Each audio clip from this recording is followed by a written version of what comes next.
ചേർത്തല ബിന്ദു പത്മനാഭൻ തിരോധാന കേസിൽ വഴിത്തിരിവ്.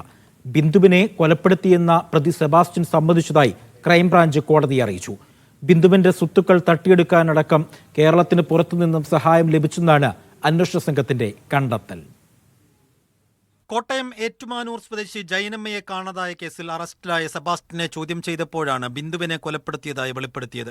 ഈ കുറ്റസമ്മത മൊഴിയുടെ അടിസ്ഥാനത്തിലാണ് കേസിൽ സെബാസ്റ്റ്യനെ പ്രതി ചേർത്തതും അറസ്റ്റ് രേഖപ്പെടുത്തിയതെന്നും ക്രൈംബ്രാഞ്ച് റിപ്പോർട്ടിൽ പറയുന്നു. അന്വേഷണത്തിനും തെളിവെടുപ്പിനുമായി 6 ദിവസത്തേക്ക് സെബാസ്റ്റ്യനെ ക്രൈംബ്രാഞ്ച് കസ്റ്റഡിയിൽ വിട്ടു. കോട്ടയം, എറണാകുളം, കണ്ണൂർ, വേളാങ്കണ്ണി, കോയമ്പത്തൂർ എന്നിവിടങ്ങളിൽ സെബാസ്റ്റ്യനുമായി തെളിവെടുപ്പ് നടത്തണമെന്ന് ക്രൈംബ്രാഞ്ച് കോടതിയെ അറിയിച്ചിട്ടുണ്ട്.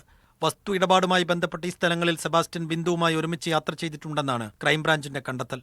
മൃതദേഹം മറവ് ചെയ്തതാണോ മറ്റെവിടെയെങ്കിലും ഉപേക്ഷിച്ചതാണോ എന്നും ക്രൈംബ്രാഞ്ച് അന്വേഷിക്കുന്നുണ്ട്.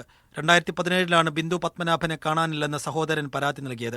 എന്നാൽ 2006 മുതൽ ബിന്ദുവിനെ കാണാനില്ല എന്നാണ് ക്രൈംബ്രാഞ്ച് അന്വേഷണ സംഘം കണ്ടെത്തിയത്. ബിന്ദു കൊല്ലപ്പെട്ടിട്ടുണ്ടാകാമെന്ന നിഗമനത്തിലായിരുന്നു അന്വേഷണമെങ്കിലും മൃതദേഹം കണ്ടെത്താൻ കഴിയാത്തതിനാൽ നേരത്തെ കൊലപാതക കുറ്റം ചേർത്തിരുന്നില്ല. മീഡിയ 1 ആലപ്പുഴ.